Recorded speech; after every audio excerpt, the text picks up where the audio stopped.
Bonsoir, je suis désolé pour ce petit retard, mais nous sommes de nouveau avec vous aujourd'hui pour parler de l'auto-hypnose. Comme toujours, vous le savez déjà, nous sommes impatients de recevoir vos questions sur Facebook. Et pour répondre à ces questions, je suis accompagné aujourd'hui par Licia Hamilton qui nous suit par Zoom, infirmière au CHUV et enseignante d'auto-hypnose. Bonsoir madame, merci de nous avoir accordé ce temps pour nous. Bonsoir. Bonjour, ça me fait plaisir. Merci. Bonsoir. Et ici à ma gauche, Madame Joëlle Polier, qui vient de finaliser le programme de réadaptation oncologique de la Ligue vaudoise contre les cancers et qui, dans ce cadre, a suivi quelques séances d'auto-hypnose avec Licia Hamilton. Du coup, bonsoir Madame, merci. Bonsoir. Merci beaucoup. Bonsoir. Madame Hamilton, l'hypnose est encore un concept qui n'est pas trop connu. Parfois, quand on entend hypnose, on pense à quelque chose de surnaturel ou magique. Est-ce que vous pouvez vous définir un petit peu plus ce concept? Qu'est-ce que ça veut dire l'hypnose? Alors en fait, c'est pas du tout magique, hein, mais c'est un outil très magnifique. Hein. Donc c'est en fait un état naturel qu'on va réutiliser dans l'hypnose pour faire vraiment un outil qu'on peut s'acquérir dans la vie de tous les jours. Hein. Cet état d'hypnose qu'on dit de transe, on le vit tous les jours. Alors, cet état où on est conscient, on est vraiment... lorsqu'on fait une activité agréable et intense, elle se met en route de manière tout à fait naturelle, que ce soit de lire un livre, de faire une activité qu'on aime, un sport, la cuisine. Toute notre attention est dirigée vers cette activité. Et le corps,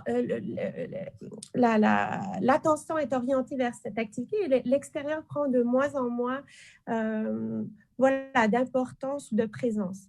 On est recentré sur nos pensées, sur soi. Vous avez peut-être déjà expérimenté en transe quand vous conduisez du point A au point B et puis vous vous arrêtez au feu rouge, vous faites tout ce qu'il faut dans votre conduite. Et quand vous arrivez au point B, vous dites voilà, je suis déjà arrivée. Il y a une partie de vous qui était là à conduire et puis l'autre partie de vous était ailleurs. Donc, vous étiez dans un état de transe. Donc, voilà. L'hypnose, elle fait partie des méthodes psychocorporelles, des médecines complémentaires et elle peut se définir comme un état de conscience modifié. Mais finalement, c'est plutôt une attention par lequel la personne, en relation avec un praticien, va expérimenter en fait une conscience élargie. Voilà, l'hypnose, en fait, elle va mobiliser les ressources internes de la personne, favoriser un voie de soulagement. Une transformation, finalement, c'est ce qui est le plus important, des perceptions, des sensations, et puis maintenir dans la vie, dans le mouvement. Voilà. On pourra en parler longtemps. L'hypnose, ça existe depuis 400 ans. Donc, il y a plusieurs courants. Mais voilà, ça peut se définir en soi comme ça. En fait, c'est un peu étonnant parce que vous parlez du naturel, mais c'est quand même un état altéré de conscience, bien entendu. Altéré de l'attention. Mais voilà, on va avoir okay. On va avoir une attention qui est élargie. On va s'ouvrir vers d'autres perceptions. Voilà, d'être plus à l'écoute. En fait, notre attention, elle va être affinée. On va être beaucoup plus attentif à soi, à l'extérieur, le lien qu'on a avec l'extérieur, avec soi-même. Je me tourne vers vous, Madame Polier. Comment vous avez découvert l'auto-hypnose? Alors, j'ai découvert donc justement l'auto-hypnose avec la formation de Madame Hamilton lors de la réadaptation oncologique. Donc, c'est vrai que suite à un cancer, j'ai eu la chance de faire partie du premier groupe de réadaptation de la Ligue qui a eu lieu qui a commencé début septembre jusqu'à fin novembre. On a eu 2 cours avec Licia Hamilton. Ça nous a déjà vraiment donné un chemin à suivre. Et c'est ce que j'expliquais avant, c'est que vous nous avez déjà donné 3 cheminements différents dans l'auto-hypnose selon vos paroles. Quels sont ces 3 chemins? Alors le premier chemin, c'est effectivement le premier qu'on a expérimenté ensemble, c'était il fallait trouver une ressource intérieure en nous. Alors c'est aussi très difficile, c'est vrai, après aussi une maladie quand même, une longue maladie. Pour moi, c'était la plus difficile parce qu'il faut trouver une force intérieure, aussi une sagesse, donc vraiment quelque chose de positif on a plutôt, alors on devrait penser positif, mais c'est vrai que des fois on pense négatif, donc c'est aussi toujours un peu difficile à retrouver cette force qui doit nous guider chaque fois qu'on a envie de refaire le même cheminement. Après, le deuxième chemin, c'était le scanner corporel. Donc ça, c'est un petit peu plus logique et peut-être plus facile. C'est qu'on est assis, c'est vrai qu'on suit de nouveau vos paroles, hein, bien entendu, et on pense effectivement aux parties du corps que vous nous décrivez dans votre texte, et ça nous permet de relâcher, de se relaxer et vraiment de pouvoir arriver justement à se vider la tête. Et le troisième cheminement, qui pour moi était le plus agréable, c'est se D'accord. trouver un endroit en fait qu'on a soit déjà visité, le plus bel endroit de la Terre, où on est parti en vacances, qu'on a eu l'occasion de visiter, ou un endroit imaginaire, mais un endroit où on s'y sent vraiment très bien, où on aurait envie d'y retourner. Et c'est justement quand ça ne va pas, quand il y a des moments de doute, des moments de tristesse ou des moments où vraiment là, c'est de nouveau suivre ce cheminement et retourner dans cet endroit absolument merveilleux. Du coup, vous préférez en fait cette troisième approche. Voilà, cette troisième approche. Parce qu'il y a de l'imagination, par exemple, on peut utiliser... Exactement. Alors, tout à fait, il y a une imagination qui est beaucoup plus grande qu'effectivement que les parties, de suivre les parties du corps ou de mettre de se trouver sa ressource. Déjà, il faut trouver sa propre ressource, hein, qui n'est pas évident, c'est sûr. Et c'est vrai qu'après, le monde imaginaire est grand. Donc, je pense que pour moi, en tout cas, ça me donne beaucoup de possibilités. Alors, on a vu comment ça se pratique un petit peu, au moins 3 schémas. Mais Madame Hamilton, quels sont les bénéfices de pratiquer l'auto-hypnose? Les bénéfices premiers, en fait, quand on fait de l'hypnose, hein, donc tout d'abord, on commence avec un lien, une pratique avec un praticien. Et ensuite, gentiment par la pratique, on peut instaurer une pratique au quotidien de l'auto-hypnose. Donc vraiment, c'est de s'acquérir des outils qu'on peut utiliser à tout moment quand on en a besoin, lorsque on vit des moments soit difficiles, hein, émotionnellement, psychologiquement, ou physiquement, hein, au travers des traitements, de l'annonce du diagnostic ou jusqu'à la rémission. Il y a plusieurs phénomènes, hein, de phases qu'on passe. Et puis, ça nous permet d'être autonome dans sa prise en charge, hein, d'avoir une boîte à outils qu'on peut utiliser quand on a besoin. Donc, voilà. Et puis, ça change aussi notre relation envers soi, envers l'extérieur. Et puis, de communiquer avec soi-même, de dialoguer, et puis d'aller vers la santé, de le bien-être et de l'équilibre. Et puis d'avoir avec soi, en fait, cet outil à tout moment. Du coup, c'est un outil pour la santé. On peut peut-être se connaître mieux en faisant de l'auto-hypnose. Mais dans le cadre du cancer, une personne qui atteint de cancer, comment peut la pratique de l'auto-hypnose lui aider spécifiquement dans la maladie? Quels sont les bénéfices? Vous avez déjà parlé de la relaxation, par exemple. Du coup, est-ce qu'on peut dire que pourrait aider à l'angoisse qui est liée à la maladie, par exemple?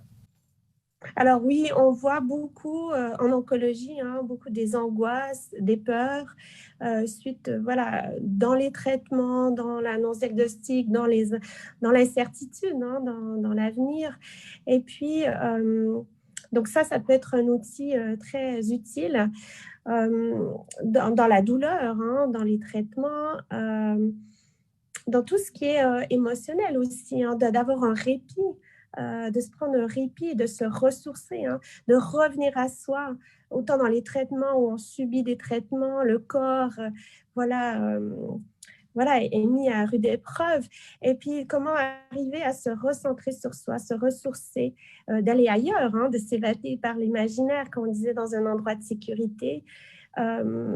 Pendant les hospitalisations aussi, on sent un peu d'isolement, d'être loin peut-être de ses proches qui nous ressourcent, qui nous recentrent. Comment on peut arriver à avoir cet outil? Elle peut être utilisée aussi dans les insomnies, hein, dans les pensées intrusives, hein. On parlait du scan corporel. Revenir dans le corps, hein, de se réassocier.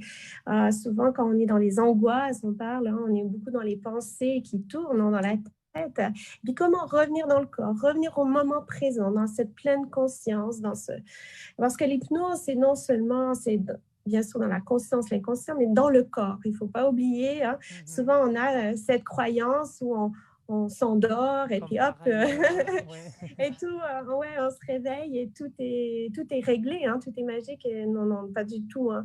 Il y a vraiment un cheminement, un processus qui se fait et voilà, dans cette conscience. Oui. Bon, merci beaucoup pour cette réflexion. Je regarde à présent les questions qui viennent sur Facebook. Il y a une question qu'il y a plusieurs personnes qui l'ont posée.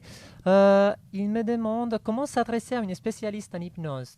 Est-ce qu'il y a une liste, par exemple, sur Internet, par exemple ici dans les cantons de Vaud? Alors, nous, on fait référence, hein, à le CHUV et plusieurs institutions, à l'Institut de Suisse romande d'hypnose. Donc, c'est IRIS, donc IRHYS. .ch. Et là-bas, vous pouvez trouver des praticiens selon leur spécialité, hein, médecin, psychologue, psychiatre, travail social. Voilà, vous avez infirmière. Et puis, vous pouvez chercher un praticien qui est reconnu avec une formation qui est reconnue. Parce que c'est vrai qu'il y a plusieurs formations qui se font, plusieurs courants. Et donc, via cet institut, en fait, vous allez trouver un praticien reconnu et de qualité. Ouais. Parce que l'auto-hypnose, c'est une pratique qui doit être initiée, qu'on doit l'apprendre et que ça prend un petit peu de temps. Je me tourne vers vous. Comment vous avez vécu cette initiation à l'auto-hypnose? Est-ce que vous pensez que c'est suffisant, par exemple, avec ces 2 cours que vous avez faits? Vous pouvez déjà pratiquer ça chez vous? Vous pouvez utiliser ça à votre quotidien ou pas? Alors oui, alors c'est vrai que c'était un petit peu court parce que bon, on était aussi un groupe, hein, il y avait aussi beaucoup de questions qui se sont posées à ce moment-là. Et en y réfléchissant bien, d'abord je me suis dit, ah ben tiens, deux cours, c'est un peu court. Mais en fait, après, en ayant justement le cheminement sur le Natel, donc c'est clair que moi, je vais pratiquer cette auto-hypnose avec la voix de Madame Hamilton. Et c'est clair, je pense qu'avec cette possibilité-là, on peut le faire même après 2 cours, on peut le faire à la maison. Simplement, il faut prendre le temps, il faut être tranquille, il faut avoir son petit moment à soi, son endroit à soi, et puis persévérer, parce que je sais même maintenant, après quelques semaines, de toute manière, c'est pas acquis, hein. Il y a quand même toujours des pensées qui vont venir dans ma tête et qui vont faire intrusion dans le parcours de l'auto-hypnose. Mais je pense que ça peut se faire. Et là, c'était aussi, on en avait discuté, c'était aussi la question, si on n'a pas de texte enregistré ou quoi que ce soit, là, c'est beaucoup plus difficile, j'imagine. Alors, en groupe, c'est vrai que peut-être l'objectif premier a été de la découverte. Et je trouve ça magnifique que vous ayez pu appliquer quelques techniques, hein. Et donc, oui, après, c'est plutôt de la découverte et peut-être prendre ce que vous pouvez prendre de ces 2 séances. Et puis ensuite, il est vrai que voilà, c'est en groupe, il y a plusieurs questions, c'est plutôt général les approches. Et en individuel, on peut aller plus en profondeur, ce qui est le plus juste pour vous, selon vos besoins, voilà, les difficultés, avec des intentions qui est beaucoup plus ciblées et selon votre personnalité aussi. Donc, oui. Oui, parce que j'imagine, bon, maintenant, il y a beaucoup d'enregistrements sur Internet qu'on peut trouver, par exemple, sur YouTube. Est-ce que c'est recommandé? Parce que pour ce que vous dites, je vois que la voix est très importante, la voix de la personne qui guide, par exemple. Du coup, vous pouvez m'en parler peut-être un peu plus de cette voix, comment c'est guidé et pourquoi est important de s'initier comme ça, par exemple? Alors, c'est vrai que pour ma part, la voix est nécessaire. En fait, pour moi, c'est le fondement c'est le fondement de l'auto-hypnose, des débuts de l'auto-hypnose, parce que c'est le seul moyen qu'on a en fait pour entrer dans cette situation d'auto-hypnose.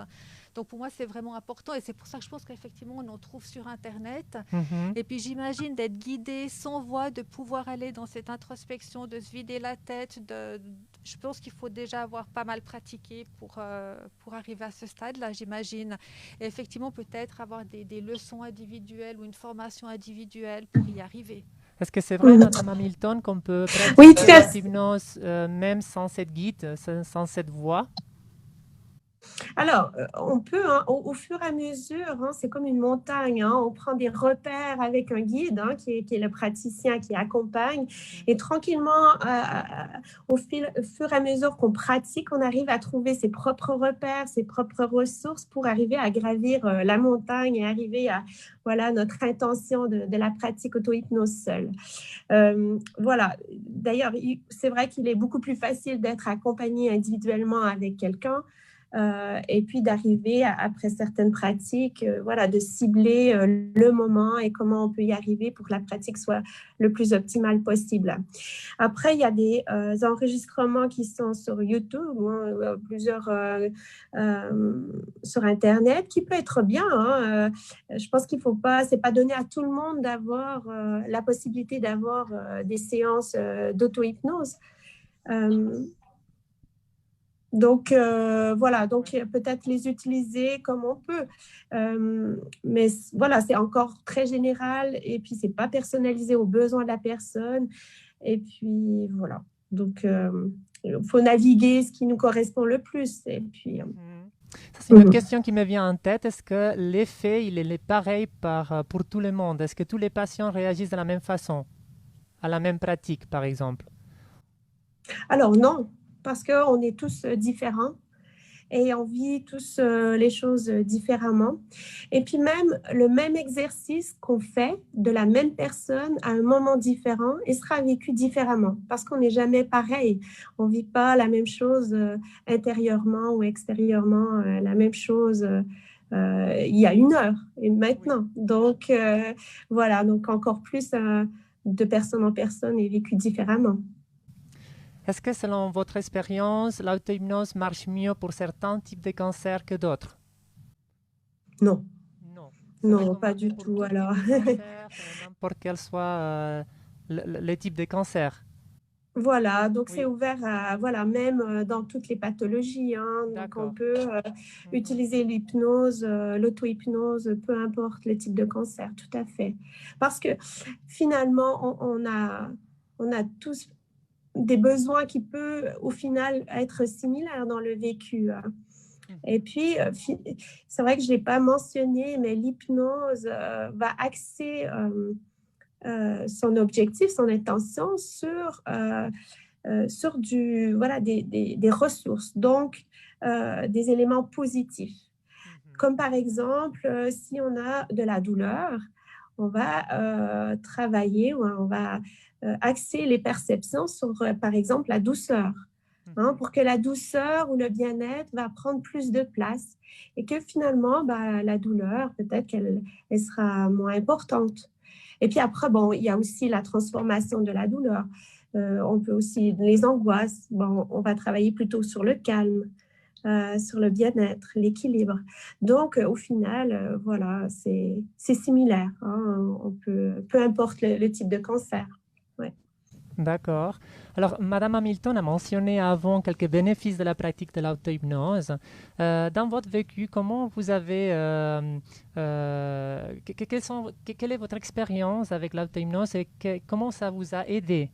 Alors, donc, j'ai très peu d'expérience parce que justement, les formations viennent quand même d'être faites. On peut dire que ça commence vois que ça maintenant. commence maintenant, absolument. Je remarque aussi, après ce que dit aussi Madame Hamilton, que si vraiment on a envie de trouver beaucoup de bénéfices, il faudrait voilà, donc continuer quand même avec un thérapeute pour pouvoir avancer avec de différentes manières. Et c'est vrai qu'à l'heure actuelle, moi, ce que ça m'apporte, effectivement, c'est un moment quand on a fait justement ces 7 minutes ou ces 15 minutes d'auto-hypnose, on se sent bien. C'est vrai que c'est un moment où on peut vraiment se relaxer, où on oublie vraiment ce qui se passe à l'extérieur. Alors après, c'est clair que le monde revient vite, hein, mais c'est vraiment quand même un petit bénéfice d'acquis quand on le fait. Mais vraiment de tranquillité et de relaxation et de lâcher prise. D'accord. En fait, c'est un moment de prendre conscience du moment présent, par exemple. Voilà. Mais je me pose la question maintenant, quelle est la différence alors entre méditation, par exemple, et auto-hypnose?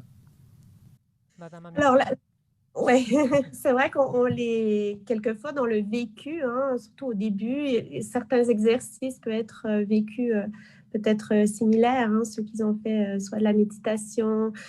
Mais alors, c'est un effet de transe, hein, autant dans la méditation que dans l'hypnose. Après, l'approche est différente, hein. Dans la méditation, on va porter notre attention sur des pensées, sur des éléments et d'être dans la pleine conscience. Donc, on va observer, reconnaître et voilà, et accepter voilà, cette situation sans changer quoi que ce soit peut-être, hein. Et bien, dans l'hypnose, on va vraiment pratiquer par rapport à cette attention. On va vraiment amener la personne à déplacer l'attention de la réalité à l'imaginaire et de l'attention qui est focalisée sur la réalité. On va vraiment, avec des suggestions directes, indirectes, avec des métaphores, on va vraiment transformer les perceptions, hein, et les ressentis. Moi, j'aime bien avoir cette métaphore, je pense qu'il peut aussi expliquer, résumer peut-être toutes ces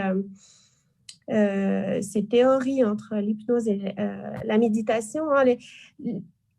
Le but, au final, peut-être qu'on arrivera au même résultat. Mais disons, la méditation, c'est comme si vous étiez sous la pluie et vous avez la pluie qui coule sur votre corps. Et dans la méditation, vous allez prendre conscience que l'eau coule sur votre corps. Voilà. Et donc, par la pleine conscience de cette situation, peut-être que vous allez trouver un confort, hein, dans cette pluie qui tombe sur votre corps. Et puis peut-être avec l'hypnose, on peut avoir cette image que on va sortir de son sac un outil, hein, on va sortir et on va pouvoir sortir son parapluie.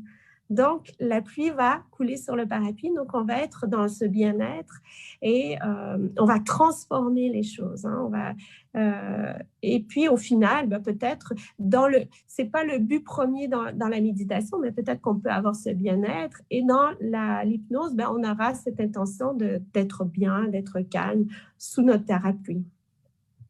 Voilà. Très jolie métaphore, en effet. Je vois que dans ce sens-là, c'est un travail où on a besoin de beaucoup d'imagination. Est-ce que alors les résultats, ils dépendent aussi de la capacité d'imagination de chacun? Alors, c'est sûr que si on a un grand sac, beaucoup d'imagination, ça va être aidant, hein. Peut-être qu'on aura plus de facilité.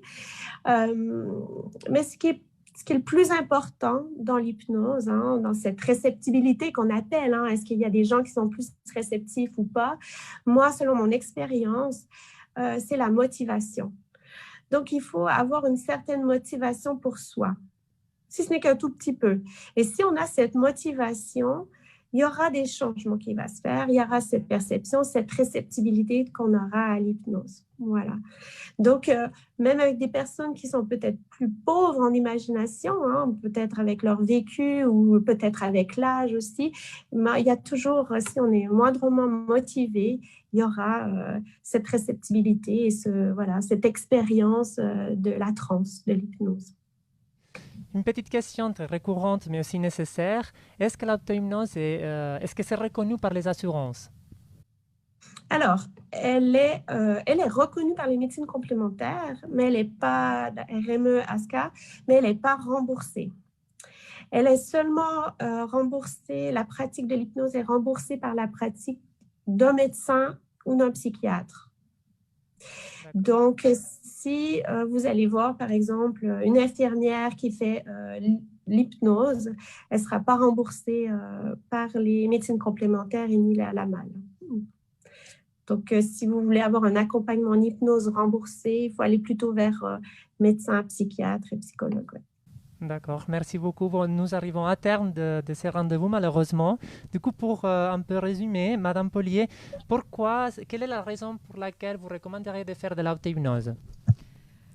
Tout d'abord, justement, pour enlever les angoisses, hein, en cas de maladie. Je pense que c'est vraiment, pour ma part, c'était ça. C'est quand même enlever les angoisses, enlever la tristesse et se retrouver dans un moment, c'est difficile à dire, dans un moment flou ou bien dans un moment qui fait du bien, de toute manière.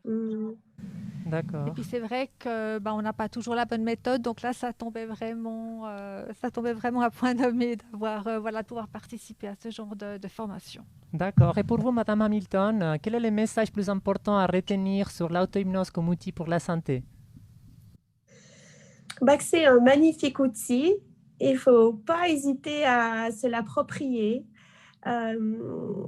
Et puis, elle est à portée de tous. C'est un effet naturel. Et allez-y, pratiquez.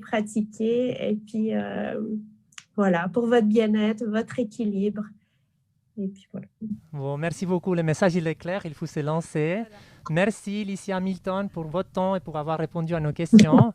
Merci Madame Merci. Joëlle Polier pour partager votre expérience et votre vécu avec nous.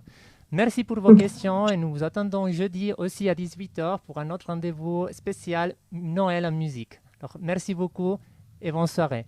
Merci. Merci. Bonne soirée. Bonne soirée.